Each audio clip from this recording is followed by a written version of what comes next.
उमज्ञानतिमिरन्दस्य ज्ञानाञ्जनशलाकया चक्षुरुन्मिलितं येन तस्मै श्रीगुरुवे नमः। श्रीचैतन्यमनोभीष्टं स्थापितं येन भूतले स्वयं रूपा कदा मह्यं ददाति स्वपदान्तिकं।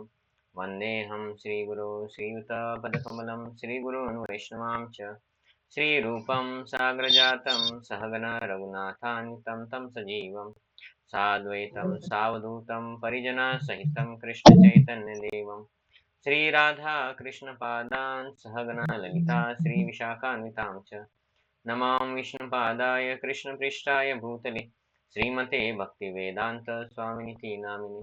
नमस्ते सारस्वते देवे गौरवाणी प्रचारिणे निर्विशेष शून्यवादी पाश्चात्यदेशतारिणे।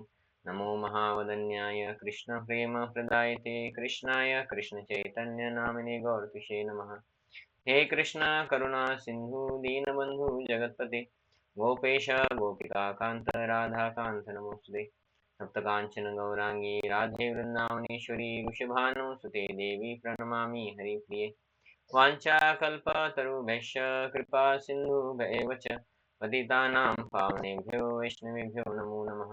जय श्री कृष्ण चैतन्य प्रभु नित्यानंद श्री अद्वैत गदाधर श्रीवासादि गौरभक्तवृंद। हरे कृष्णा कृष्णा कृष्णा हरे हरे हरे राम राम राम हरे हरे। मूकं करोति वाचालं पंगुं लंघयते गिरिं यत्कृपातमहं वन्दे श्रीगुरुदीनतारिणम्। हरे कृष्ण।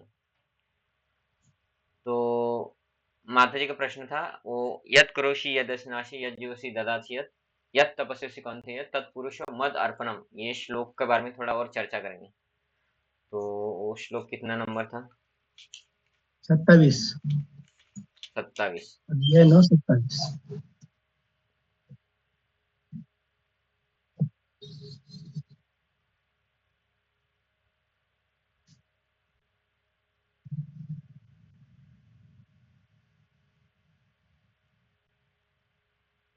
तो ये वो श्लोक था।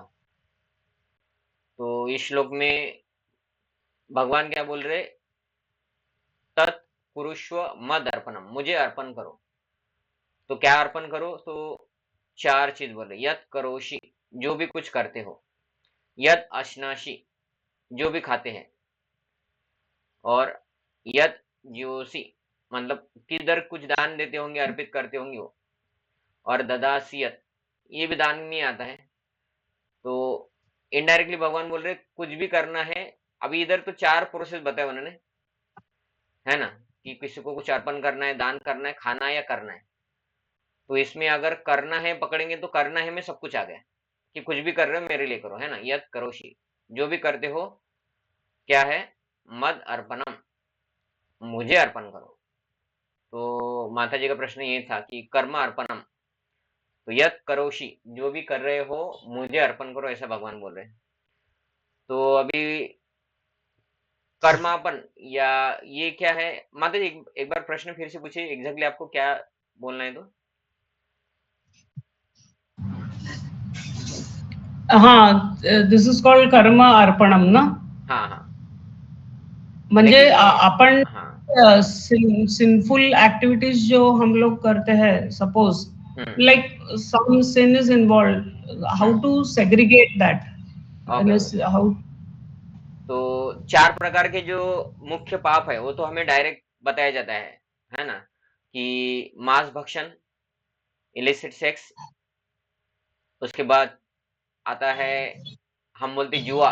तो जुआ लेकिन डायरेक्ट कोई खेलता नहीं, लेकिन अलग अलग प्रकार से। तो जुआ उसमें भी आ गया।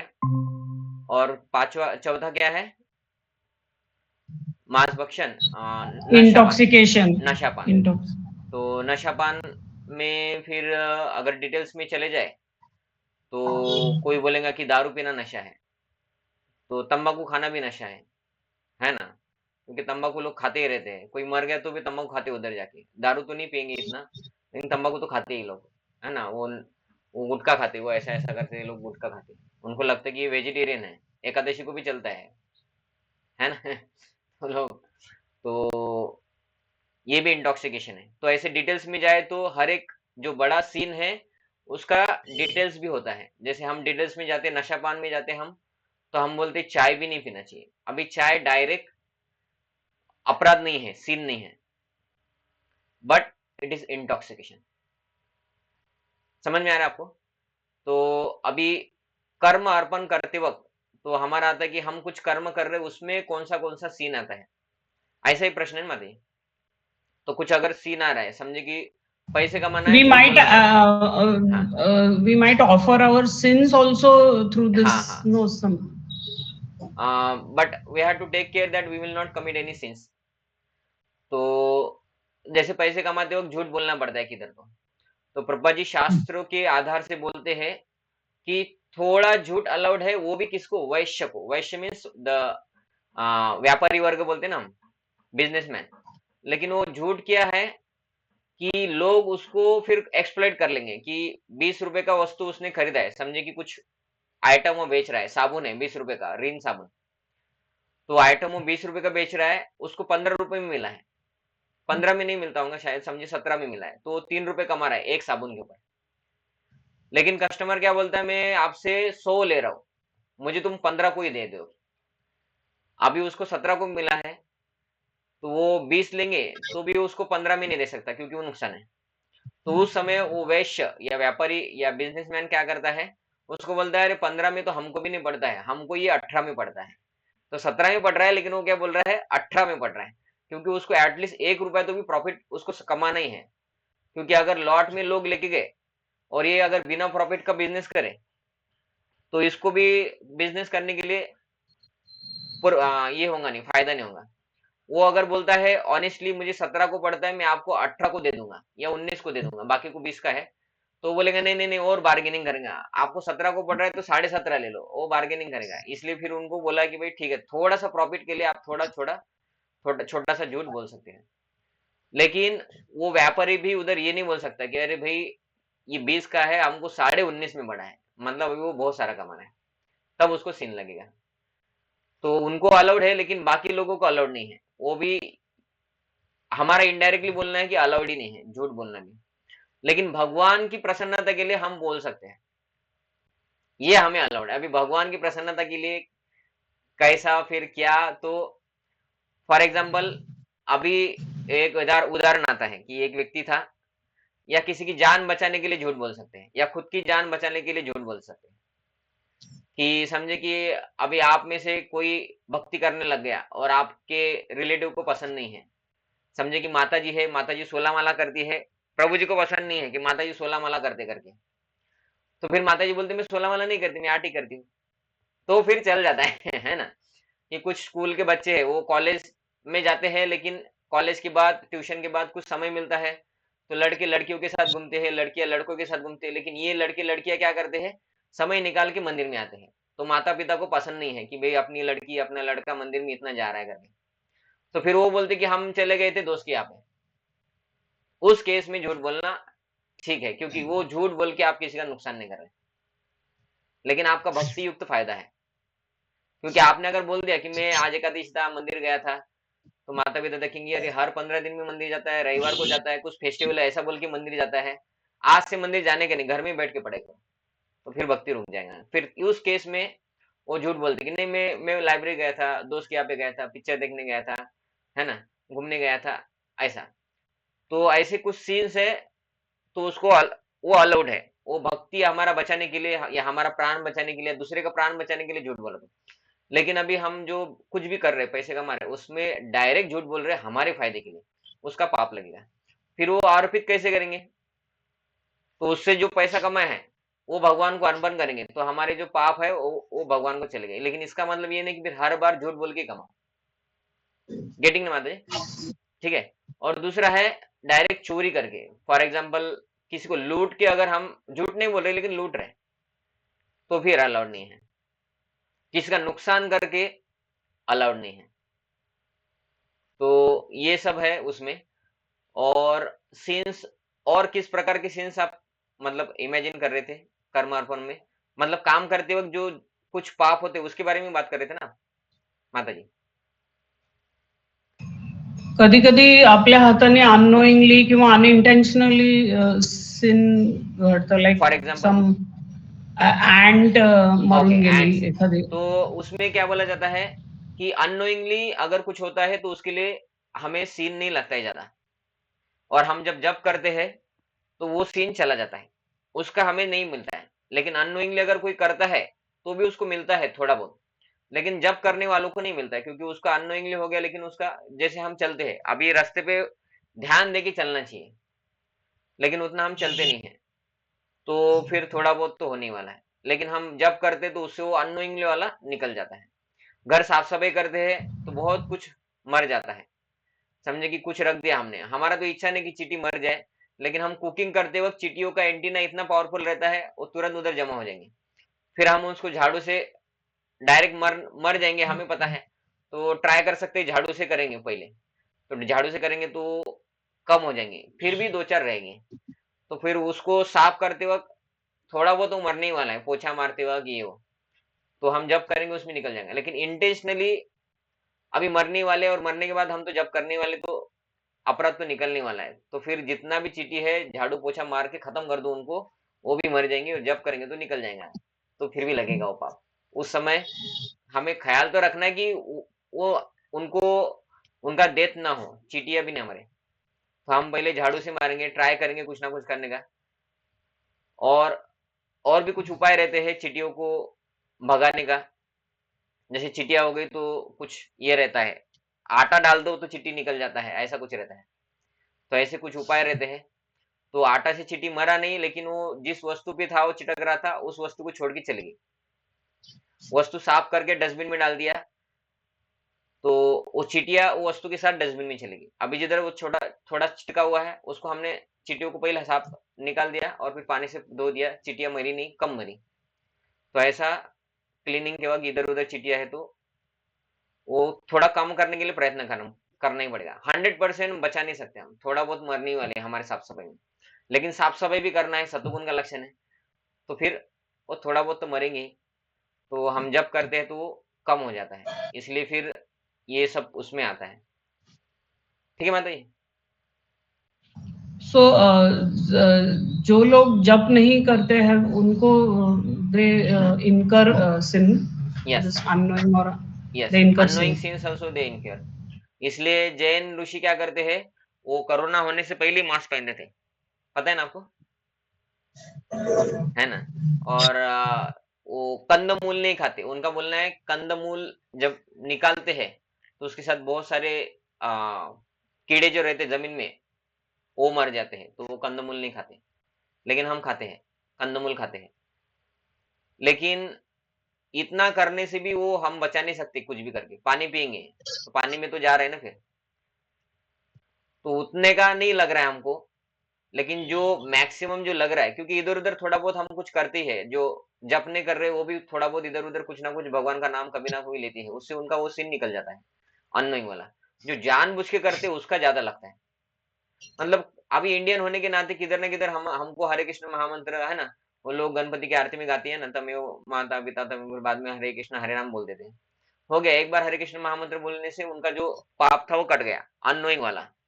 अभी डायरेक्ट वाला भी थोड़ा कट गया, लेकिन वो करते ही रहते हैं, इसलिए फिर वो नहीं कटेगा फिर, क्योंकि उनको पता ही नहीं करना है। लेकिन वो हरे कृष्ण हरे राम भी बोल रहे एक बार आरती में, और पाप भी कर रहे हैं, फिर नहीं कटेगा। फिर वो नाम के बल पर पाप हो रहा है, इसलिए वो नहीं कटेगा, फिर भगवान उसका सजा देंगे उनको। लेकिन जो भक्त बन गए, जो नाम जब करते हैं, पाप को अवॉइड करने का प्रयत्न कर रहे हैं, वो तो पाप अवॉइड करने का प्रयत्न कर रहे हैं और पाप कर नहीं रहे, इसलिए अभी जितने पाप थे उसको भगवान डिलीट करते हैं, ऐसा है। तो जो अननोइंगली हरे है उस, कृष्णा. वो तो थैंक यू. इधर उधर हो ही जाता है, अननोइंगली इधर उधर हो जाता है, उसका थोड़ा बहुत लगता ही है।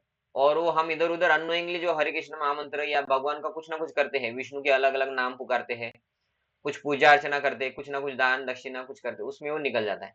लेकिन भगवान कृष्ण के लिए हो रहा है दान दक्षिणा, तो बाकी भगवान नहीं है, इसलिए बाकी देवी देवता या के साथ के लिए होता है, उससे पाप नहीं निकलता है अननोइंग वाला। लेकिन विष्णु के लिए भी करते ही है लोग, उससे उनका निकल जाता है। लेकिन जो ग्रॉस है, जो जानबूझ के कर रहे हैं, जैसे चींटी है, हमको क्या करना है, मार दो, वो ग्रॉस है, उसका लगेगा। मच्छर डस रहा है, मार दो, उसका लगेगा। हम्म, ठीक है, फिर आज हम आगे बढ़ते हैं। तो हम पिछले बार 32 नंबर श्लोक तक लिए थे।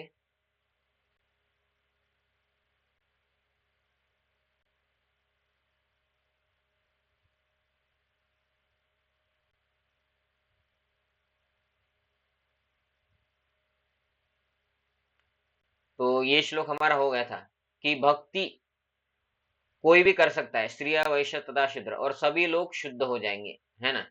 वो भगवान इधर बोल रहे जो मेरी शरण ग्रहण करते हैं, वो ऐसा नहीं कि भाई मनुष्य, मनुष्य में क्या, पुरुष, बस पुरुषों को ही भक्ति करने का अधिकार है, ऐसे शास्त्रों में लिखा नहीं है। भगवान बोल रहे जो मेरी शरण ग्रहण करता है, भले वो निम्न जन्मा स्त्री, स्त्री में भी निम्न जन्मा मतलब लो कास्ट वुमन, वैश्य मतलब व्यापारी, क्योंकि व्यापारी भी ज्यादा समय नहीं रहता है, उनका माइंड पैसे के पीछे रहता है, और शूद्र, शूद्र भी ब्राह्मण नहीं है, तो ब्राह्मण ही भक्ति कर सकते, कोई एक विशिष्ट प्रकार के मंत्र बस ब्राह्मण ही कर सकते, भगवान को वही संतुष्ट कर सकते, ऐसा नहीं है। भगवान की शरण ग्रहण करने से व्यक्ति भगवत धाम जाएगा, ऐसा इधर बोला था।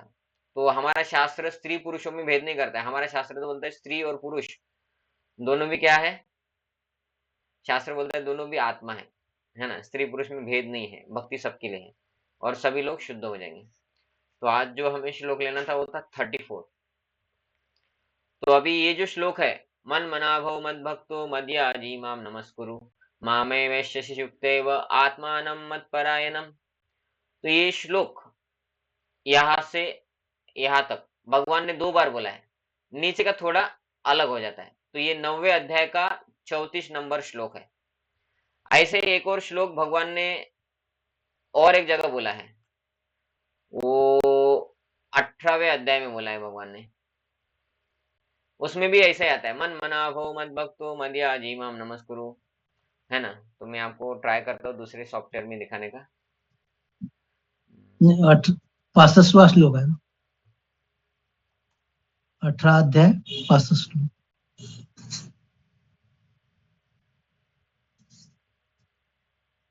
ठीक है, एक तो ये हो गया, और अभी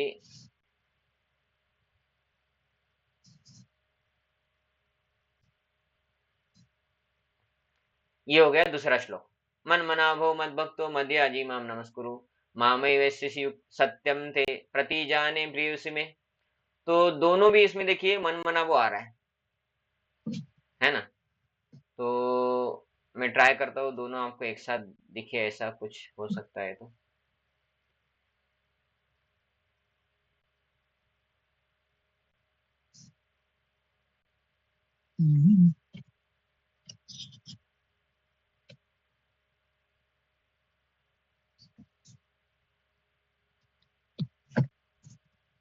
देखिए आपको 2 श्लोक दिख रहे एक साथ, हाँ दिख रहे हैं। है ना। तो एक श्लोक कौन सा है, ये वाला लेफ्ट हैंड वाला, मन मनावो मद्भक्तु मद्याजी माम नमस्कुरु मामे ऐसे युक्तेव आत्मानं मत परायणम, ये श्लोक है। और दूसरे श्लोक राइट साइड में देखिए, उसमें भी वैसा ही है, मन मनाभो मद भक्तो मद्याजी माम नमस्कुरु, फर्स्ट लाइन दोनों में सेम है, नीचे में मामे यस्यसि यहाँ तक सेम है, उधर आता है युक्त एव, इधर आता है सत्यम ते प्रतिजानी प्रियोसि, लेकिन पहली लाइन और दूसरे लाइन का पहला शब्द सेम है। और भगवान भगवद गीता में ये 2 बार बोल रहे, एक 34 नंबर जो है 9वें अध्याय का 34 नंबर श्लोक, और जो 65 नंबर है वो 18वें अध्याय का 65 नंबर श्लोक।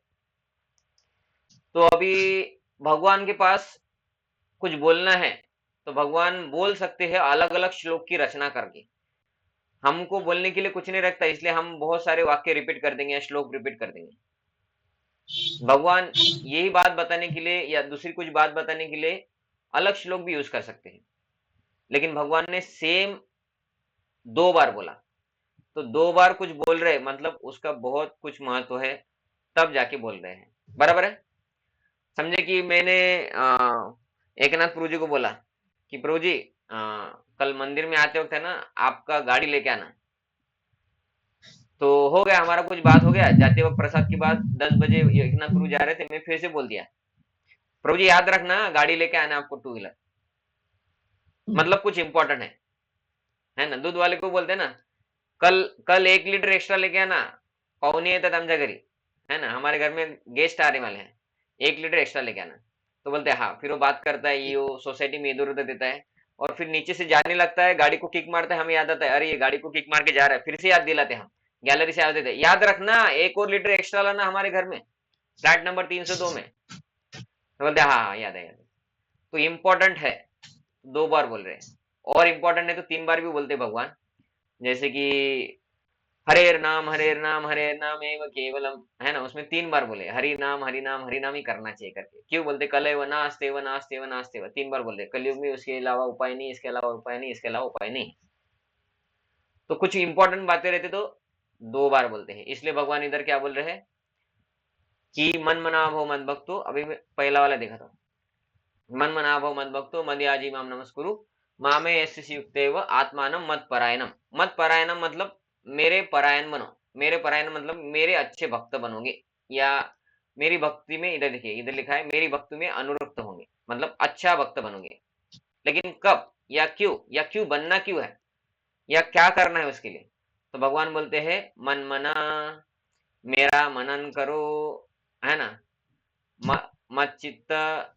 तो भगवान क्या बोल रहे हैं, मन मना मतलब मेरा मनन करो। दूसरा बोल रहे हैं मत भक्त, मेरे भक्त बनो, तो इसलिए इधर भगवान बोल रहे हैं मेरे भक्त बनो। ठीक है, ये भगवान बोल रहे हैं, ये इस्कॉन वाले नहीं बोल रहे कि कृष्ण के ही भक्त बनो करके, ये इस्कॉन वाला नहीं है, ये भगवान का भगवत गीता है, मत भक्तो। बाद में भगवान क्या बोल रहे हैं, मद याजी, मेरी पूजा करो। मद याजी, याजी मतलब मेरी पूजा करो, याजी मतलब यजन, याजन से आता है उपासना, है ना, याजन मतलब मेरी पूजा करो। तो इधर भगवान बोल रहे मुझे मेरे भक्त बनो, मुझे नमस्कार करो। उसके बाद इधर बोल रहे मेरी ही पूजा करो। ठीक है, भगवान ही बोल रहे कि बस कृष्ण की पूजा करो। बाद में भगवान क्या बोलते हैं, माम नमस्कुरु, माम मुझे, नमस्कुरु मुझे नमस्कार करो। तो 4 बातें भगवान बोल रहे हैं कि मैं मन मना, मेरा मनन चिंतन करो, मद भक्तो मेरे भक्त बनो, और अलग किसी देवी देवता के भक्त मत बनो, शंकर पार्वती ये हो, मुझे नमस्कार करो, माम नमस्कुरु, और मद याची मेरी ही पूजा करो, किसी और की पूजा मत करो। प्रभु जी हमारे घर के ऑल्टर में बहुत सारे भक्त लोगों के देवी देवता की फोटो, फिर क्या करो, भगवान बोलते बस मेरी पूजा करो, बाकी की पूजा मत करो। तो बोलते नाम किसी का करो, चिंतन करना है, नाम सबका करे तो चलेगा क्या, शंकर जी का भी करेंगे, इनका भी करेंगे। भगवान बोलते मेरा ही मनन चिंतन करो। प्रभु जी हम तो गणपति भी बिठाते हैं, देवी भी बिठाते हैं, सब कुछ बिठाते हैं हम, गण कृष्ण का भी करते हैं, तो फिर हम सबके भक्त है तो चलेगा ना प्रभु जी। भगवान बोलते नहीं, मेरे ही भक्त बनो। तो ये जो हम बता रहे हैं इस्कॉन में, ये हमारे मन से तैयार किया हुआ, कुछ लॉजिकल रीजनिंग से तैयार किया हुआ, ताकि लोगों को एक ही भगवान के ऊपर आश्रित करके ये करेंगे वो करेंगे, ऐसा कुछ नहीं है। एक ही भगवान, ये शब्द ही गलत है, भगवान एक ही है, ये शब्द सही है। सबका मालिक साईं बाबा क्या बोलते हैं, एक है, तो भगवान एक ही है। तो फिर अलग अलग भगवान कैसे होगे, फिर भगवान एक है तो उसकी पूजा करना पड़ेगा ना। बाकी कौन है फिर, उनके सहायक देवता, the supporting demigods, they are not the supreme, they are demigods, they are not God, they are demigods, छोटे ईश्वर। लेकिन वो ईश्वर नहीं है, वो देवताओं में आते हैं। देवता मीन्स उनकी पोजीशन आज है कल नहीं है, वो देवता में आते हैं। अभी शंकर जी का पोजीशन फिक्स है, ऐसे नहीं कि आगे जाके कोई शंकर जी बनेंगे। लेकिन शंकर जी हिमसेल्फ क्लेम्स, शंकर जी खुद होके बोलते हैं कि मैं भगवान का भक्त हूँ। और शंकर जी भी, जैसे रामचरितमानस में एक जगह पे आता है कि पार्वती पूछती है कि किसका भक्ति करना चाहिए, तो शंकर जी बोले मेरा ही भक्ति करो। ऐसा नहीं है, भगवान इधर खुद बोल रहे मत भक्तो, मेरा भक्ति करो करके। लेकिन शंकर जी क्या बोले, आराधना नाम अपि सर्वेशम विष्णुर आराधनाम परम, सबसे परम आराधना अगर करनी है तो विष्णु की करो, विष्णु की ही करना चाहिए। तो इसलिए शंकर जी का भी हम मानते हैं। अगर हम बोलेंगे कि शंकर जी का हम नहीं मानेंगे, हम शंकर जी की आराधना करें, तो फिर हम शंकर जी को भी फॉलो नहीं कर रहे, हम किसी के भक्त नहीं, हम लालच की वजह से शंकर जी को फॉलो कर रहे हैं, ऐसा हो जाएगा। मतलब इनडायरेक्टली शंकर जी का ना मानना हो गया ना। शंकर जी बोलते आराधना नाम अपनी सर्वेशम, सबसे श्रेष्ठ आराधना किसके बोलते, विष्णुर आराधना परम, विष्णु की आराधना सबसे श्रेष्ठ। तो पार्वती को, खुद के वाइफ को बता रहे हैं कि मेरी पूजा नहीं करना है, मेरे भगवान है भगवान विष्णु या कृष्ण या राम। और इसलिए वो शंकर जी हनुमान बन के आते हैं। शंकर सुवन केसरी नंदन, शंकर जी केसरी नंदन हनुमान बन के आए। भाई क्यों टाइम पास करने आए थे इधर? नहीं, भगवान राम की सेवा करने के लिए, क्योंकि उनके आराध्य राम है। तो शंकर जी भी बोलते हैं मेरी भक्ति मत करो, कृष्ण की भक्ति करो। और भगवान कृष्ण बोल रहे मेरी भक्ति करो। इसलिए हम शंकर जी की भक्ति करते नहीं है, लेकिन शंकर जी को तिरस्कार करते हैं, इसका अर्थ ये नहीं है। शंकर जी को हम वैष्णवानाम यथा शंभु, सबसे बड़े भक्त मानते हैं, और शंकर जी को रिस्पेक्ट करते हैं, बाकी देवी देवताओं को भी रिस्पेक्ट करते हैं, है ना। और हम विष्णु की भक्ति करने से, कृष्ण की भक्ति करने से वो देवी देवता हमारे ऊपर और ज्यादा प्रसन्न है। उनकी जो लोग स्वार्थ की भावना से भक्ति कर रहे हैं, उनसे ज्यादा हम उनकी भक्ति नहीं कर रहे, लेकिन कृष्ण की भक्ति कर रहे, इसलिए वो देवी देवता हमारे ऊपर ज्यादा प्रसन्न होते हैं। क्यों? क्योंकि बाकी जो लोग भक्ति के नाम पे शंकर जी का भी कर रहे हैं, या दुर्गा देवी का कर रहे हैं, या अलग अलग लोगों का भी कर रहे हैं, तो भी उसके पीछे उनका भावना अट्रैक्शन नहीं है शंकर जी के प्रति। उनका भावना है कि भाई ये भगवान होंगे, इनके हाथ में कुछ है भौतिक प्रकृति में, हमको कुछ प्रॉब्लम आएगा तो ये सॉल्व करेंगे, इसलिए पूजा किया करो। मतलब क्या है? बिजनेस है कि भाई इससे फ्रेंडशिप रखो क्योंकि उसके पास 4 व्हीलर है, उससे फ्रेंडशिप रखो क्योंकि वो बड़े कंपनी का मालक है। तो हमारा फायदा क्यों है? क्योंकि आगे जाके अपने बच्चे को उसकी कंपनी में जॉब लगेगा, कुछ हो जाएगा उसके खुद के फायदे के लिए। तो खुद के फायदे के लिए उसके साथ हम रिलेशन रख रहे हैं, वैसे ही शंकर जी के साथ भी हम वैसे ही कर रहे हैं कि शंकर जी ने बोला है कि भाई कृष्ण की भक्ति करो, लेकिन हम कृष्ण की भक्ति नहीं करेंगे, शंकर जी का ही मानेंगे नहीं, हम शंकर जी की भक्ति करेंगे। क्यों? ताकि हमारे जीवन में जो पैसा वैसा की कमी होंगी आप पूरी किया करो, सुंदर पत्नी चाहिए आप दिया करो। तो मतलब क्या है? स्वार्थ से ही प्रेरित होके कर रहे हैं। तो वैसी भक्ति शंकर जी भी नहीं चाहते। शंकर जी बोलते मेरी भक्ति करने वाले लोग जल्दी शुद्ध नहीं होते, कृष्ण की भक्ति करो वो लोग जल्दी शुद्ध होते। तो कृष्ण की भक्ति करने के बाद जब शुद्ध होते, तो शंकर जी बोलते इन्होंने मेरा कहना माना, मैंने बोला था, रामचरितमानस में बोला, इधर उधर भी बोला है, भागवतम में शंकर जी बहुत बार बोलते हैं कृष्ण की भक्ति करो। वो लोग कर रहे हैं इसलिए शंकर जी खुश हो गए। कृष्ण भक्ति करके हम वैसी भक्ति नहीं कर रहे हैं भगवान कृष्ण के साथ, क्योंकि भगवान कृष्ण फेमस नहीं है उनके भक्तों को बहुत ऐशो आराम देने के लिए, है ना। शंकर जी फेमस है, विष्णु फेमस नहीं है। तो बहुत सारे लोगों को लगता भी है कि भाई विष्णु ने तो, कृष्ण ने तो बोला है हरत मृत्यु सर्व हरत च, मृत्यु के वक्त में सब कुछ छीन लेता हूँ, जिसके ऊपर मैं कृपा करता हूँ उसका छीन लेता हूँ। तो इसलिए कृष्ण की भक्ति भी लोग नहीं करते जाता, लेकिन शंकर जी ने ऐसा किधर कुछ बोला नहीं है, इसलिए शंकर जी की भक्ति करते हैं। लेकिन शंकर जी उससे प्रसन्न नहीं होते। क्यों? और हम क्यों बोलते कृष्ण की भक्ति करो? क्योंकि शास्त्र में वही दिया है। शंकर जी बोल रहे, भगवान भी बोल रहे मेरे भक्त बनो, तो इसलिए भगवान की भक्त बनते हैं हम। भगवान कृष्ण को ही नमस्कार तो हम कृष्ण को करते हैं ज्यादा, बाकी देव देवता के मंदिर में जाते उधर भी नमस्कार करते हैं भक्त बन समझ के, और भगवान कृष्ण की ही पूजा करते हैं, बाकी किसी देव देवता की पूजा हम नहीं करते हैं। उनको जाके नमस्कार करते हैं, प्रार्थना करते हैं कि हमारे कृष्ण भक्ति में आप हमें मदद कीजिए। उनको उनके उपवास नहीं करेंगे डायरेक्ट, कि भाई श्रावण सोमवार हम डायरेक्ट नहीं करते, किया तो भी टेंशन नहीं है, लेकिन हमारा मेन बोलना है कि आप श्रावण सोमवार करोगे और एकादशी नहीं करोगे, उससे अच्छा एकादशी करो। श्रावण सोमवार करना है तो कर लो श्रावण सोमवार भी, कोई टेंशन नहीं, लेकिन श्रावण सोमवार को भी हरि नाम करेंगे तो शंकर जी खुश होंगे, है ना। तो ये है हमारा।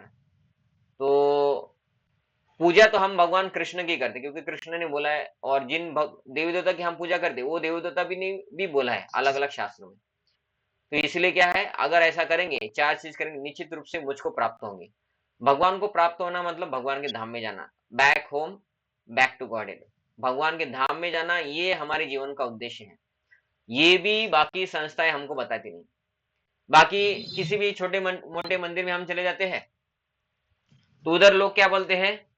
कुछ नहीं बोलते हैं, प्रवचन नाम का कंसेप्ट रहता ही नहीं है। वो बोलते हैं आइए मंदिर में चढ़ाइए, पूजा रखिए, ब्राह्मण को दक्षिणा दो, ऐसा बोलेंगे, है ना। तो जो नकली ब्राह्मण है वो खुद होके बोलेंगे कि भाई हमको दक्षिणा दो, और जो ओरिजिनल ब्राह्मण है वो बोलेगा भगवान को ये लगता है उसके लिए चढ़ा। और वो भगवान के लिए जो आया है वो खुद के लिए यूज नहीं करेगा, क्योंकि भगवान के लिए जो आता है और जो व्यक्ति खुद के लिए यूज करता है उसको पाप लगता है। हम खुद के पैसे का कमा के खाते फिर भी पाप लगता है, क्योंकि दिया भगवान ने है सब कुछ, इसलिए उसको डोनेशन देना चाहिए भगवान को। और जब डोनेशन देते हैं तब हमारा इनकम शुद्ध होता है, तब उस इनकम का हमको पाप नहीं लगता है। फिर हमको जो पाप लगता है बाकी कृत्य करेंगे उसका लगता है, क्योंकि बाकी कृत्य भी कर रहे हैं ना, इसलिए फिर बाकी कृत्य करते वक्त यद यद करोषि यद जोशी, जो कर रहे भगवान की प्रसन्नता के लिए करना चाहिए, तब नहीं पाप लगता है। तो जॉब में सैलरी आता है वो भी भगवान को पार्ट देते हैं तो पाप नहीं लगता है, खुद आकर एंजॉय करते हैं तो पाप लगता ही है। इसलिए भगवान को डोनेशन देना चाहिए।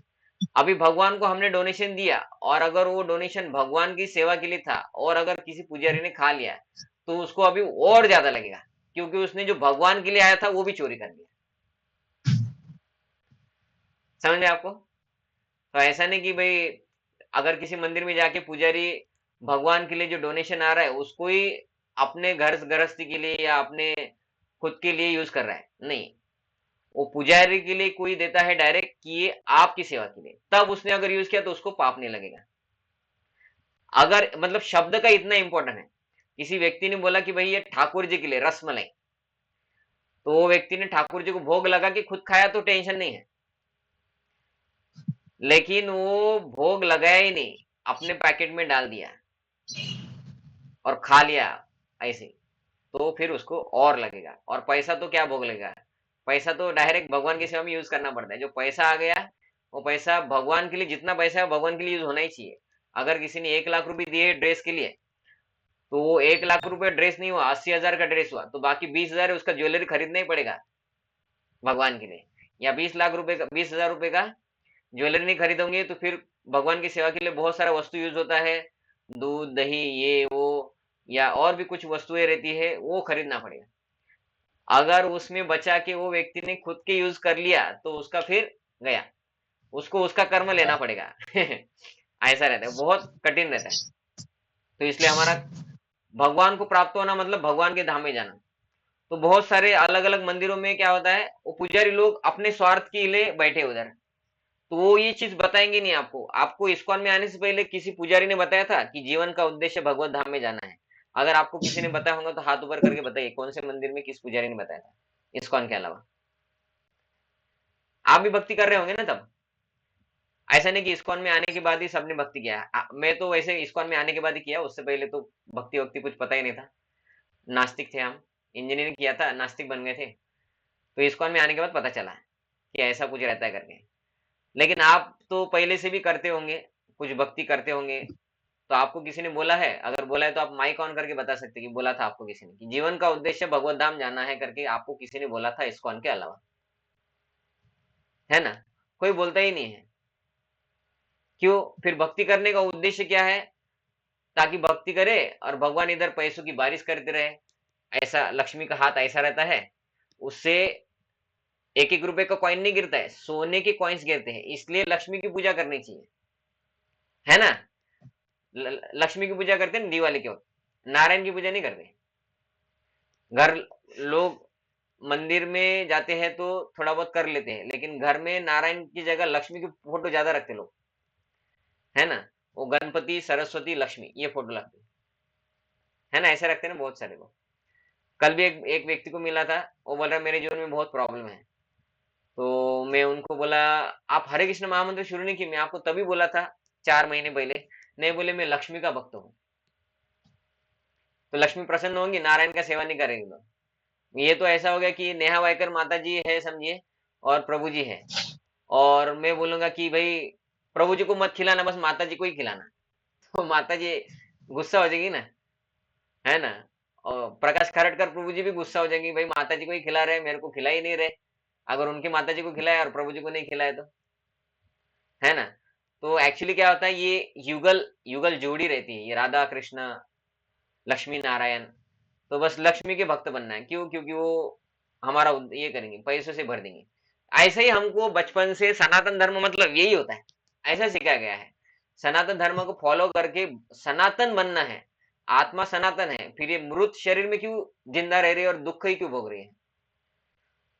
तो ये मृत शरीर में इसलिए रह रही है क्योंकि हमने एंजॉय करने की इच्छा की थी। तो फिर एंजॉय करने की इच्छा की थी, अभी तो हमें समझ में आ रहा है थोड़ा बहुत कि भाई दुख है इधर, 100% नहीं आ रहा है, थोड़ा बहुत तो समझ में आ रहा है, लेकिन उससे हम थोड़ा बहुत तो भक्ति करते हैं ना कुछ जब करते हैं, मंदिर जाते, कुछ ना कुछ डोनेशन देते, कुछ सेवा करते हैं। तो फिर ऐसा करके मृत शरीर में रहना है क्या? इसके बाहर जाने के लिए कोई उपाय नहीं है क्या? या जाना है कि नहीं है? तो ये शास्त्र का उद्देश्य ये है कि ये फॉलो करके हमको ये शरीर का बंधन से निकलना है, भगवत धाम जाना है। ये उद्देश्य है शरीर प्राप्ति का, कि अभी भक्ति करके वो प्राप्त करना है, कि इसी जन्म में ट्राई करना है जाने के लिए, क्योंकि अगला जन्म पता नहीं कैसा शरीर मिलेगा। मनुष्य तो मिलेगा भक्ति कर रहे तो, भक्ति नहीं कर रहे तो उनको मनुष्य शरीर भी नहीं मिलेगा। जो भक्ति के नियम है, 4 नियम और भगवत नाम का जप, वो नहीं कर रहे उनको मनुष्य शरीर भी नहीं मिलेगा। और अगर कोई भक्त है वो 4 नियम पालन कर रहे, भगवान नाम का जप कर रहे और आसक्ति भी भौतिक रह गया, तो भी जड़ भरत का उदाहरण भगवान ने भगवत गीता में बताया है कि जड़ भरत सब कुछ छोड़ दिया था, भगवान का भक्ति कर दिया था, लेकिन हिरण को आसक्त होने से हिरण का शरीर मिला। तो ऐसा नहीं कि 100% हमारा भी आसक्ति घर संसार में रहेगा और फिर भी मनुष्य शरीर मिलेगा, बता नहीं सकते। ये बताने के लिए भगवान ने जड़ भरत का उदाहरण दिया है कि भाई वो राजा था, ऐसा नहीं था कि भाई महाराष्ट्र का पूर्व मुख्यमंत्री थे या भारत के प्राइम मिनिस्टर थे या पृथ्वी के राजा, पूरे विश्व के राजा, क्योंकि पूरा विश्व मतलब पृथ्वी नहीं आता, पृथ्वी के अलावा भी बहुत कुछ है। तो ये विश्व के राजा थे, वो सब कुछ छोड़ दिया उन्होंने। कैसा छोड़ दिया कि कोई व्यक्ति, भागवतम में वर्णन आता है, जुहो युव मलवद, मलवद मतलब मल त्याग करने के बाद, मतलब कोई संडास करने के बाद संडास का कलर कौन सा है, हमने जो मल त्यागा है उसका कलर कौन सा है, ये देखता है क्या? नहीं देखता है। विरक्त होते हम, संभाल के रखते उसको नहीं, उसको फ्लश आउट कर देते हम। तो वैसे ही उन्होंने घर को छोड़ दिया था और कभी वापस घर की तरफ मुड़ के नहीं देखा कि मेरे परिवार के बारे मेरे क्या हो रहा होगा, ऐसा एक बार भी विचार नहीं आया। इतने वैराग्य।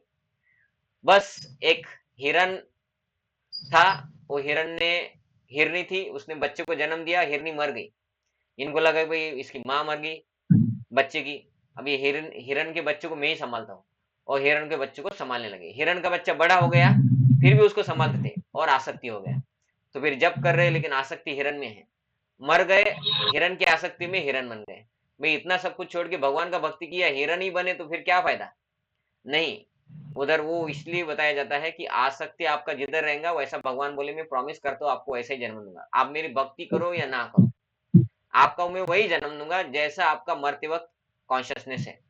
तो अगर हम सीरियस नहीं होंगे भक्ति में तो हमारा मरते वक्त कॉन्शियसनेस क्या रहेगा? बर परिवार वाला ही रहेगा, आसक्ति वाला रहेगा। इसलिए बोला जाता है कि सीरियस बनना ही उद्देश्य है जीवन का, क्योंकि सीरियस बनेंगे, आसक्ति नहीं रहेंगे तो भगवत धाम। अगर हम ज्यादा माला भी करते हैं लेकिन हमारा अगर आसक्ति है घर संसार में तो भगवत धाम नहीं मिलेगा। और जब तक घर संसार है, घर संसार का करना भी पड़ेगा, मतलब बहुत कठिन काम है। ऐसा नहीं कि भाई अभी घर संसार है लेकिन अभी हम छोड़ देंगे, कुछ नहीं चाहिए, घर संसार नहीं चाहिए, बेटा भी नहीं चाहिए, बेटी भी नहीं चाहिए, पत्नी भी नहीं चाहिए, हम सबको छोड़ देंगे अभी, तो भी पाप लगेगा। क्योंकि हमने शादी किया है, बेटा बेटी आ गए तो उसको उनका पूरा रिस्पॉन्सिबिलिटी करके ही छोड़ना पड़ेगा। मतलब भक्ति करना भी और कठिन हो गया। अभी घर में रहना है, घर का पालन पोषण करना है, पैसे कमाना है, घर वालों को संभालना है, साथ में भक्ति करना है, तो भी और कठिन हो गया है ना। तो इसीलिए बोला जाता है कि भक्ति घर संसार में भी रह के करना है तो भक्ति को स्ट्रांग करो, भौतिक कम से कम करेंगे तो ये भगवान के प्रति आसक्ति बढ़ती जाएगा। लेकिन ये कब? जब ये सुनना, ये कान दो दिए ना सुनने के लिए, तो ज्यादा से ज्यादा जब श्रवण करेंगे तो और सेवा करेंगे, तो श्रवण और सेवा, फिजिकल सेवा भी इंपॉर्टेंट है, तो फिजिकल सेवा भी हम करेंगे और श्रवण करेंगे, ज्यादा से ज्यादा सुनेंगे, तो वो विरक्ति आने लगता है।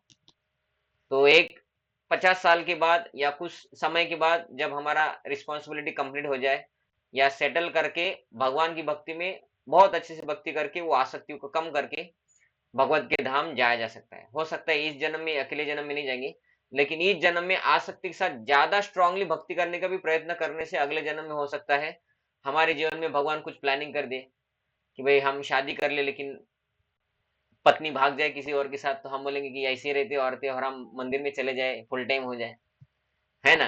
घर वाले हमको, बुढ़ापा होने से पहले घर वाले हमको निकाल दे, बेटा ना सुने, बेटी ना सुने, सब निकाल दे, हम कंगाल हो जाए और भगवान का आश्रय ले लेंगे, क्योंकि पिछले जन्म में आसक्ति की वजह से छोड़ नहीं सके।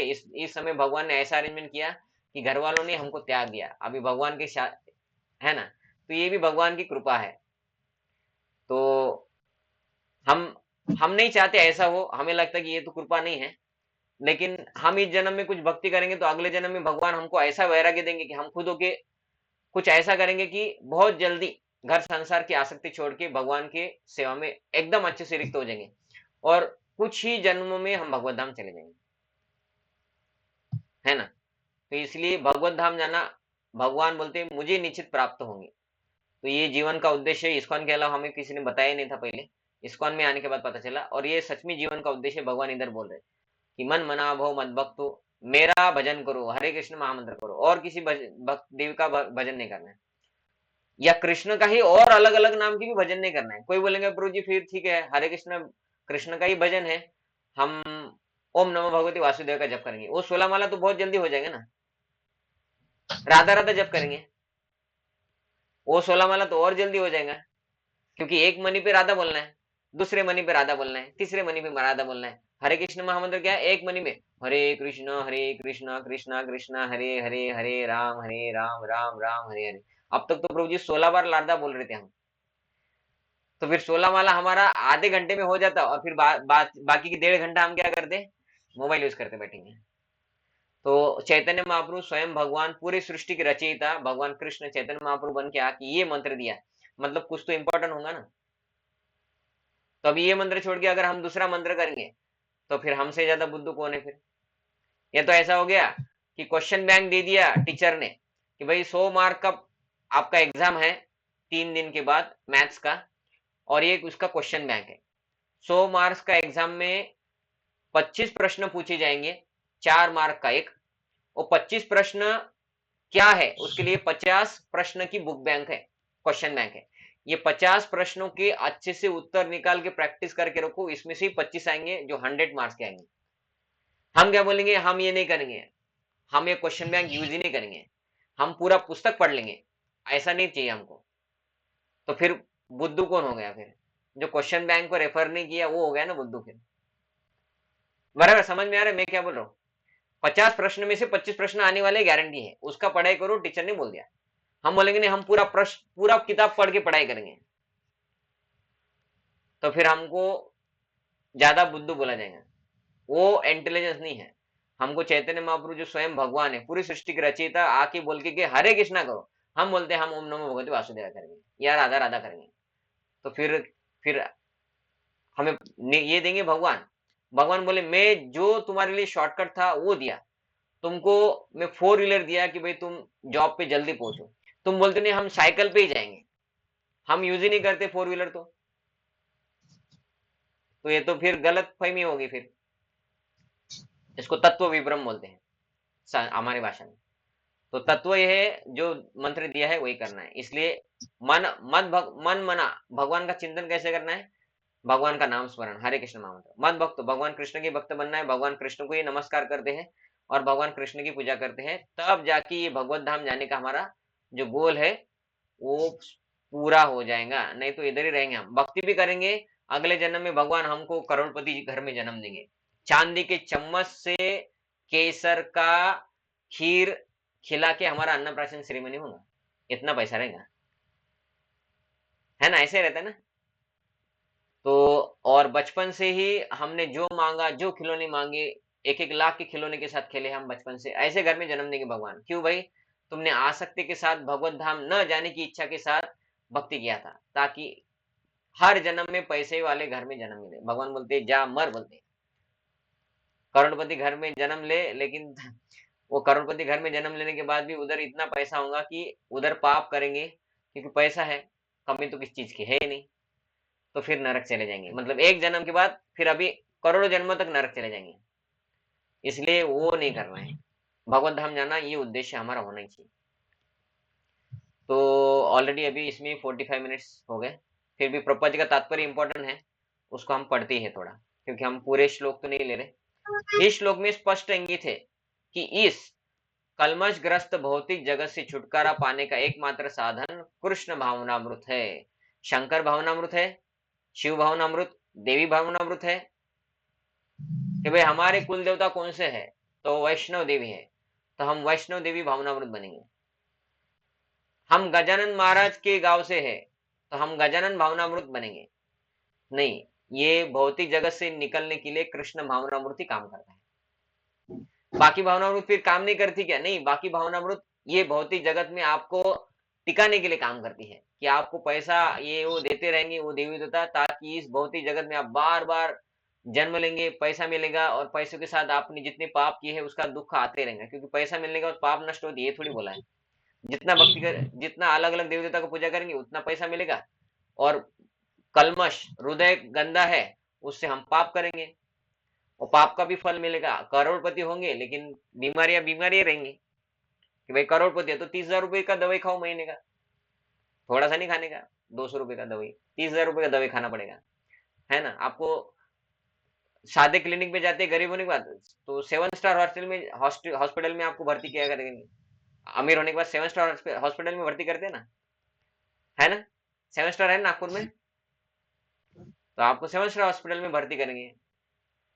तो ये फायदा होता है फिर देवी देवता का पूजा करने के बाद, कि पाप करने की इच्छा मरी नहीं, पाप करते रहे, उनकी भक्ति की वजह से पैसा मिल गया, तो फिर भर्ती तो होना है, किधर ना किधर 7 स्टार में भर्ती हो जाओ, उससे दर्द कम नहीं होने वाला है। वो दर्द थोड़ी देर के लिए कम हो जाएगा, फिर से कुछ आएगा, फिर से कुछ आएगा, फिर से कुछ आएगा, है ना। आपको अपेंडिक्स का बीमारी था, आपने 15 लाख रुपए खर्चा करके अपेंडिक्स को सॉल्व कर लिया, कितने दिनों में? 2 दिनों में। गरीब होती तो आपको दुखते रहता, आपको समझ में नहीं आता, आप छोटे डॉक्टर के पास जाते, दुखते रहता महीना 2 महीना, फिर 2-4 महीने के बाद आपको पता चलता, आपको 2-3 महीना सहन करना पड़ता है ना। ऐसा ही होता है ना, ऐसा नहीं होता है। जिसके नसीब में जितना सुख है जितना दुख है उतना ही है, ऐसा नहीं कि कम पैसा होने से ज्यादा दुख मिल रहा है, ज्यादा पैसा होने से कम दुख मिल रहा है, ऐसा भी नहीं है। तो इसके लिए भी श्रीमद् भागवतम में प्रहलाद महाराज बोलते हैं, अपने जो राक्षस फ्रेंड्स है उनको प्रवचन करते हैं, तो बोलते हैं, सुखम ऐन्द्रिकम नित्यात् देह योगेन देहिनाम सर्वत्र लभ्यते दैवात् यथा दुखम अयत्नः। तो वो बोलते हैं कि ये जो दुख है, तो दुख कैसे प्राप्त होता है, कोई प्रयत्न करना पड़ता है? बोलते नहीं, प्रयत्न तो नहीं करना पड़ता है। तो सुख के लिए आप प्रयत्न कर रहे कि नहीं फिर? तो बोलते हाँ। तो बोलते सुख के लिए भी प्रयत्न करने की जरूरत नहीं है।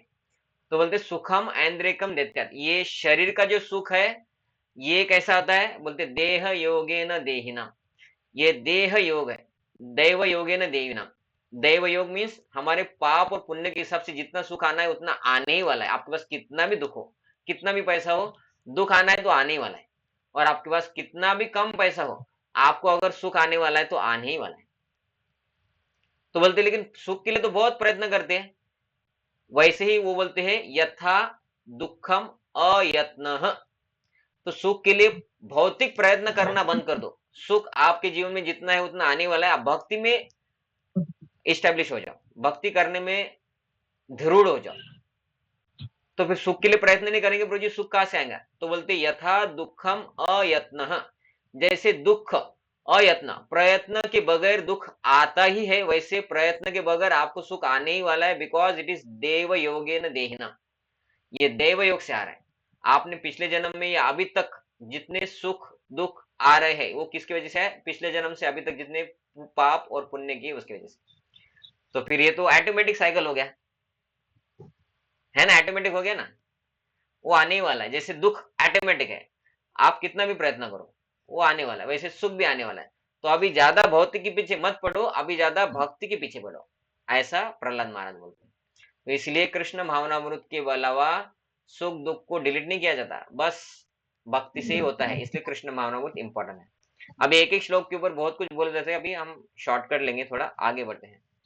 तो कभी कभी कपटी भाष्यकार इस स्पष्ट कथन को तोड़ मरोड़ कर अर्थ करते हैं कि सारी भक्ति भगवान कृष्ण को समर्पित की जानी चाहिए।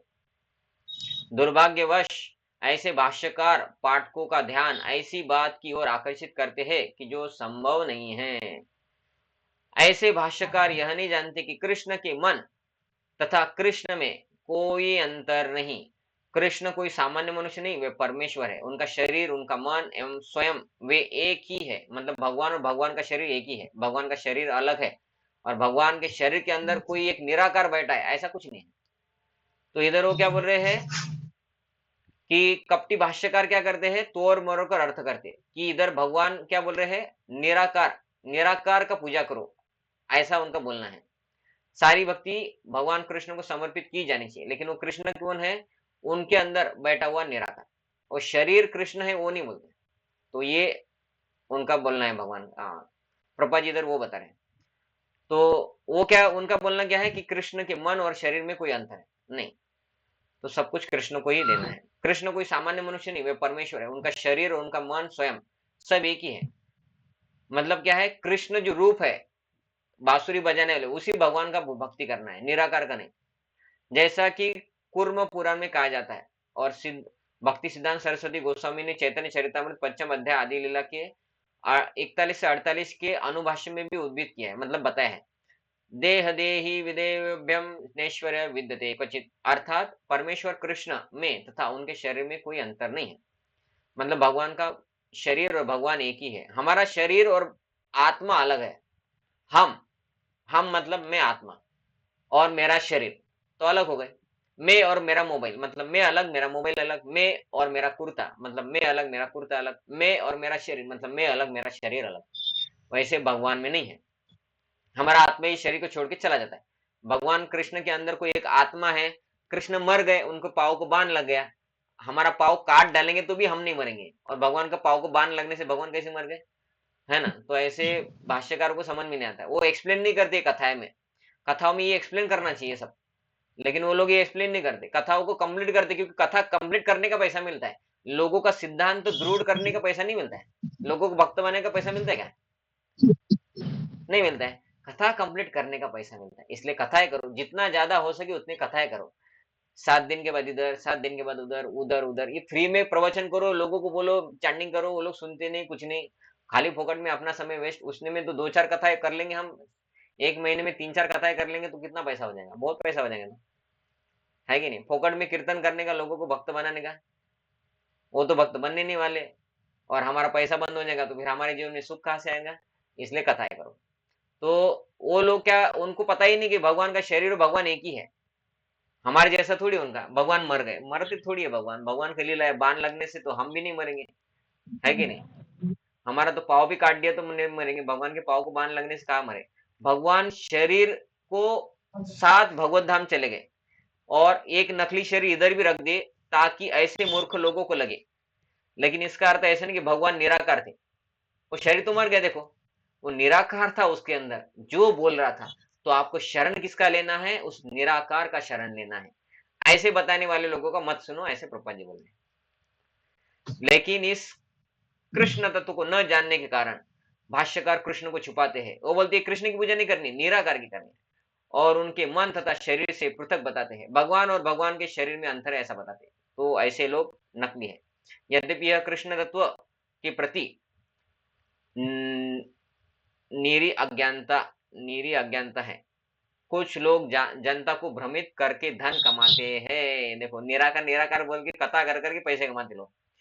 तो ये लोगों का उद्देश्य है। निराकार निराकार भी बोलेंगे, कथा करेंगे, मर गया कृष्ण, दो बोलते, कथा हो गई, दो पैसे दो बोलते तो इसलिए प्रभुपाद जी बोलते हैं ऐसे लोगों का सुनो मत। जो स्वयं भक्त है, जो साकारवादी है, ऐसे लोगों का सुनो।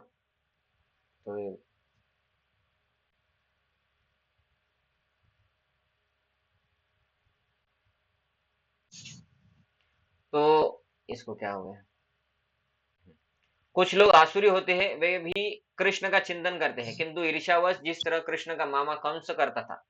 तो कुछ लोग कृष्ण, वो सोचते हैं ये हिंदू धर्म में कृष्ण का ये हरे कृष्ण वालों का बहुत प्रचार हो रहा है, ये प्रचार बंद करना चाहिए, है ना। तो हरे कृष्ण का स्मरण भी हो रहा है, भक्तों का भी स्मरण आ रहा है, लेकिन इनका प्रचार बंद करने के लिए कि भाई ये बहुत प्रचार कर रहे हैं, गले गले में जाके कीर्तन करते हैं, लोगों को भक्त बना रहे, भगवदगीता बांटते हैं।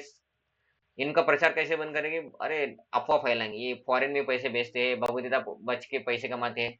ये पैसा भगवदगीता का बेचने के लिए है क्या बोलते हैं? रास्ते पे भगवदगीता को बेच रहे, धंधा कर रहे तुम भगवदगीता का, है ना। ऐसा बोलेंगे और प्रचार बंद करने का प्रयत्न करेंगे, लोगों को भ्रमित करेंगे, ताकि लोग इस्कॉन से भगवदगीता ना खरीदे। लोगों के बीच लोगों के मन में इस्कॉन के बारे में गलतफहमी हो जाए। अरे भाई, वो लोगों को पैसे कमाने के लिए थोड़ी भगवदगीता बेच रहे, पैसे कमाने के लिए प्रॉफिट के साथ बेचना पड़ेगा ना हमको। हम तो जितने में आ रहा है उसका ट्रांसपोर्टेशन कॉस्ट मिनिमाइज करके भी बेच रहे हैं, जितने में आ रहा है उतने में दे रहे हैं। ट्रांसपोर्टेशन कॉस्ट भी मंदिर उसके वजह से निगेटिव में जाता है, फिर भी रास्ते पे जाके बेच रहे हैं। तो क्यों बेच रहे हैं? क्योंकि उससे भगवान खुश होते हैं।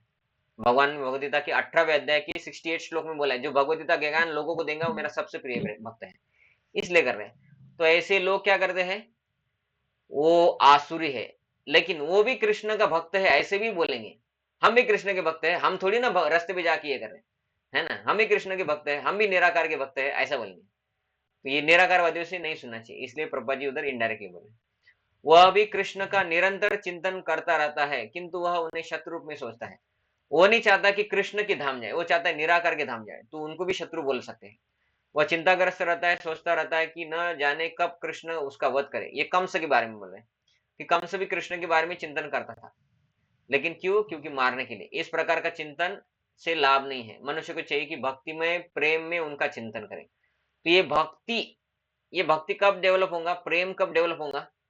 नॉर्मली हम देखते हैं कि लड़का लड़की के बीच में प्रेम होता है, तो लड़का लड़की के बीच में प्रेम कैसे होता है? रूप देख के होता है कि नहीं? बराबर है ना, रूप देख के होता है ना, क्योंकि हमारा भौतिकता में क्या होता है, हम रूप से आकर्षित होते हैं। लेकिन वही रूप दिव्य होगा तो भी हम आकर्षित होते हैं। ऐसा नहीं कि भगवान का रूप दिखाई देता है तब हम आकर्षित हो रहे हैं, मतलब भगवान का रूप नहीं है, ऐसा तो नहीं है। दिव्य रूप की तरफ भी आकर्षित होती है ना, बराबर है ना? तो भगवान का दिव्य रूप है, वो रूप की तरफ हम आकर्षित होते हैं, जैसे एक लड़का लड़की की तरफ, जैसे एक इंजीनियर किसी गाड़ी को देख के अट्रैक्ट होता है ना। लोग रहते हैं ना, गाड़ी को देख के भी अट्रैक्ट होते हैं ना, अरे बोलते क्या गाड़ी है, बोलते नया गाड़ी आया है ना। मोबाइल देख के अट्रैक्ट होते हैं हम। तो भगवान का भी रूप है, ऐसा नहीं कि भगवान बिना रूप के थे और हमको रूप वाला बना दिया, नहीं ऐसे नहीं। भगवान का भी रूप है, और वो रूप के प्रेममयी सेवा उस रूप के प्रति जल्दी हो सकता है। जब रूप दिखता है तो प्रेम होना जल्दी है। आपको मैं बोलूंगा कि प्रभु जी निराकार का तो कोई नाम नहीं, शरीर नहीं तो नाम हो सकता है? नहीं है, परम सत्य है, और उनका रूप भी नहीं है। तो आप चिंतन विंतन करो और वो निराकार के प्रति आपका आसक्ति तैयार करो। आपको अट्रैक्शन होना चाहिए निराकार के प्रति। अभी कैसे करेंगे बताओ? आपको बाहर रूप ही रूप दिख रहा है, किधर नई गाड़ी दिख रहे है, किधर बंगले दिख रहे हैं, किधर पुरुष को स्त्रियां दिख रही है, स्त्रियों को पुरुष दिख रहे हैं, है ना। स्त्रियों को लिपस्टिक की दुकान दिख रहे है, सैंडल की दुकान दिख रहे है, साड़ियों की दुकान दिख रहे है, सेल लगा है वो दिख रहा है ना। और पुरुषों को दिख रहा है कि भाई 50 करोड़ का फ्लैट था, अभी 20 करोड़ में मिल रहा है, वो दिख रहा है, इसमें ये जमीन में इन्वेस्टमेंट करना है वो। ये सब के बीच में आपको अभी निराकार पे लगाओ, ध्यान लगाओ, निराकार पे ध्यान लगाओ, जबरदस्ती ध्यान लगाओ, कैसे भी लगाओ लेकिन लगाओ। अभी जो दिखता ही नहीं उसके ऊपर क्या ध्यान लगाए, क्या चिंतन होगा और क्या अट्रैक्शन होगा निराकार के प्रति? क्यों जाए उस निराकार को? अभी इसके बारे में वो निराकार निराकार सुन के भी वो आसक्ति नहीं हो रहा है, तो उधर जाके तो बोर हो जाएंगे ना, उसके पास जाएंगे ब्रह्मज्योति में जाएंगे तो बोर हो जाएंगे ना, क्योंकि उधर करने के लिए कुछ नहीं है, देखने के लिए कुछ नहीं है, सेवा करने के लिए कोई नहीं है। निराकार निराकार क्या करेंगे? तो इसलिए ये जो निराकार लोग बोलते हैं, तो ये सब क्या है, उसमें उन लोगों को ही आनंद नहीं है। इसलिए निराकारवादी संप्रदाय के लोग आगे जाके क्या करते हैं, सब कुछ छोड़ते हैं और समाज सेवा में लग जाते हैं, और नेता लोग बन जाते फिर। पॉलिटिक्स मध्ये येतात. और पॉलिटिशियन बन जाते, नेता लोग बोलते बोलते भगवान का शरीर नहीं है, भगवान की सेवा करने की जरूरत नहीं है, और फिर आगे जाके उतना बोर होता है उनको, निराकार निराकार बोलते बोलते अभी सबका सेवा करना है हमको, जनता का सेवा करना है। तो ये लोग फिर पॉलिटिक्स में चले जाते हैं। तो ऐसे बहुत सारे लोग जो बोलते हैं हम अध्यात्म से कनेक्टेड है और फिर पॉलिटिक्स में चले गए। तो अध्यात्म से कनेक्टेड है तो भौतिकवाद में क्यों घुस गए? क्योंकि वो निराकारवादी थे। जो व्यक्ति अध्यात्म से कनेक्टेड है और अगर सही अध्यात्म से कनेक्टेड है तो उसका आकर्षण मन की वो भगवान के अध्यात्म में लीन होना चाहिए कि नहीं? वो भगवान का भक्ति छोड़ के समाज सेवा में लग गया। समाज सेवा ये स्तर पे है और भक्ति ये स्तर पे है। ये स्तर में आनंद नहीं मिल रहा है, इसलिए उसको नीचे उतर के समाज सेवा का आनंद लेना पड़ता है। भगवान का सेवा का आनंद आ नहीं रहा है, इसलिए निराकारवादी फिलोसॉफी इज फॉल्टी फिलोसॉफी। तो इसलिए हमारा क्या था, चालू था, ये था कि प्रेम, प्रेम को बताया भगवान कृष्ण की साकार रूप, है ना, यही भक्ति है। निराकार के प्रति भक्ति नहीं होता, निराकार कोई है ही नहीं। निराकार भगवान के शरीर का ज्योति है, उसका भक्ति करो ऐसा भगवान ने कभी नहीं बोला है। उसे चाहिए कि वह निरंतर कृष्ण तत्व का अनुशीलन करे। तो वह उपयुक्त अनुशीलन क्या है, यह प्रामाणिक गुरु से सीखना चाहिए। अपने आप भी नहीं सीख सकते, प्रामाणिक गुरु, है ना, किसी को भी गुरु नहीं बना सकते। प्रामाणिक गुरु मतलब वो प्रामाणिक गुरु का डेफिनेशन भी बहुत बड़ा है, अभी वो समझाने का हमारे पास समय नहीं है। लेकिन एक इसमें जो बोले प्रामाणिक गुरु मतलब 4 संप्रदाय में आने वाले जो खुद होके पालन कर रहे वो गुरु, वो हो गए प्रामाणिक गुरु, ऑथराइज। ऐसे बहुत सारे अलग अलग संप्रदाय है, उनके लोग भी गुरु बन जाते हैं, लेकिन वो प्रामाणिक संप्रदाय है कि नहीं आपको चेक करना पड़ेगा। और कृष्ण भगवान है, और हम कई बार कह चुके हैं कि उनका शरीर भौतिक नहीं अपितु सच्चिदानंद है।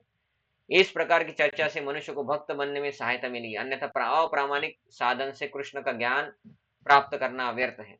तो अप्रामाणिक, इधर अप्रामाणिक मतलब किसी से भी आप सुनेंगे वो प्रामाणिक नहीं है, वो ऑथराइज व्यक्ति नहीं है। हालांकि वो पालन कर रहा है, वो भी गलत नहीं कर रहा है, लेकिन उनका ज्ञान सही है ये गारंटी नहीं दे सकते। तो ज्ञान सही नहीं है तो फिर वो फायदा करेंगे हमको कि मुझे आपको बायोलॉजी पढ़ाना है, मैं पुस्तक पढ़ के आपको पढ़ा सकता हूँ क्योंकि मुझे इंग्लिश आता है, लेकिन मैं बायोलॉजी कभी सीखा ही नहीं, क्योंकि हमने 10वीं के बाद इंजीनियरिंग किया, हमारा डिग्री ये रहता है डिप्लोमा, उसके बाद डिग्री ये करते करते चले गए। तो बायोलॉजी सब्जेक्ट आया ही नहीं क्योंकि हम 11वीं 12वीं किया ही नहीं, तो मुझे बायोलॉजी का कुछ पता ही नहीं, मैंने किसी गुरु से सीखा ही नहीं। और पढ़ के मैं आपको बोलेंगे बता सकता हूँ ऐसा ऐसा कर सकते करके, तो आप पास हो जाएंगे। पास भी होंगे तो भी पूरा ज्ञान नहीं आएगा।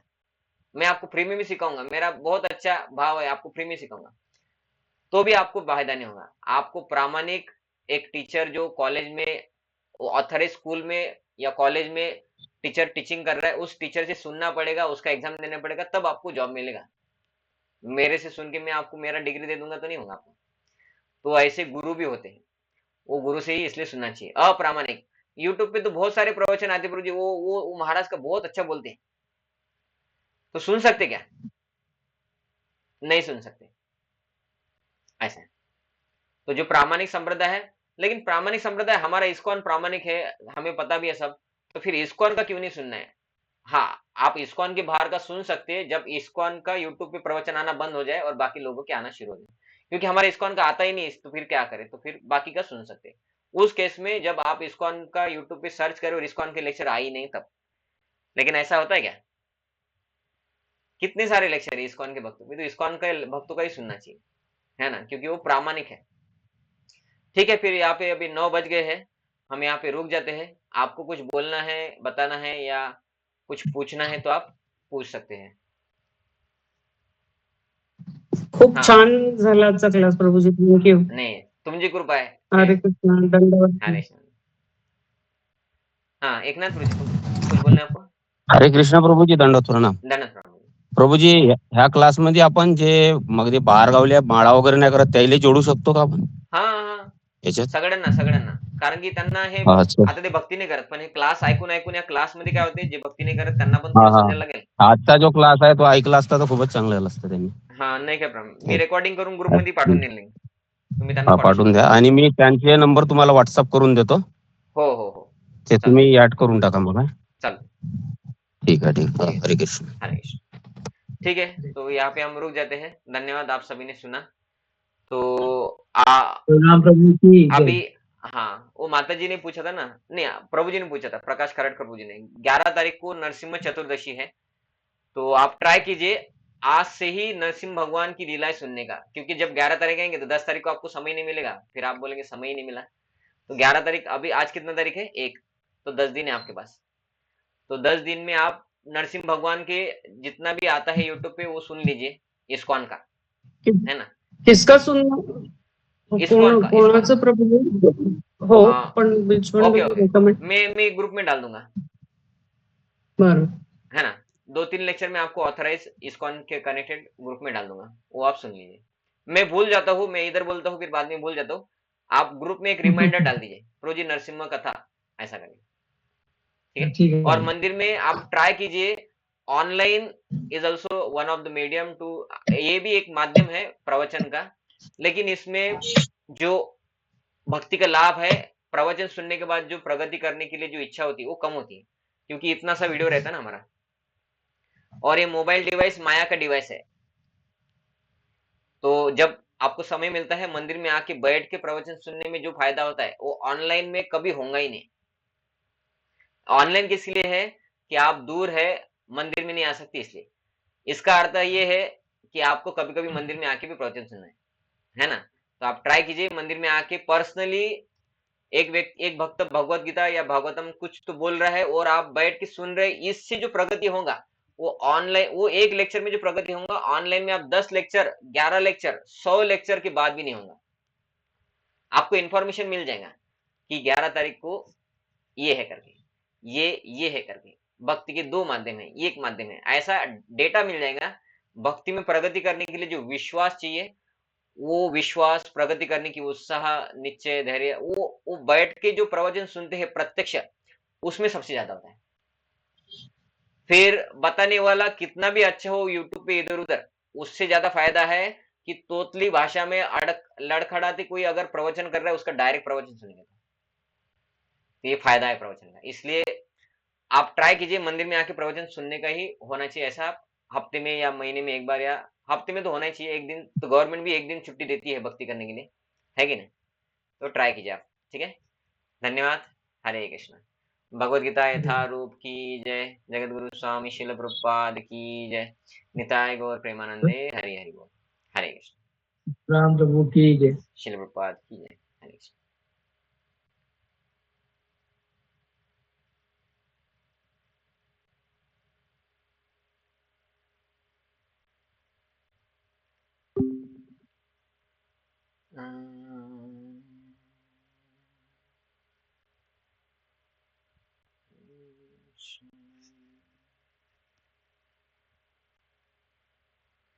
Audio capture device is giving problem. What to do?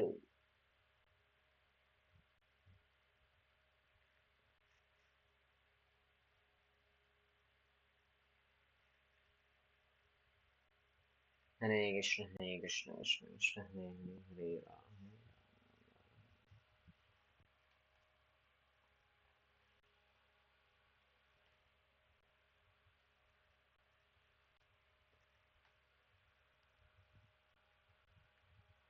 Mm-hmm.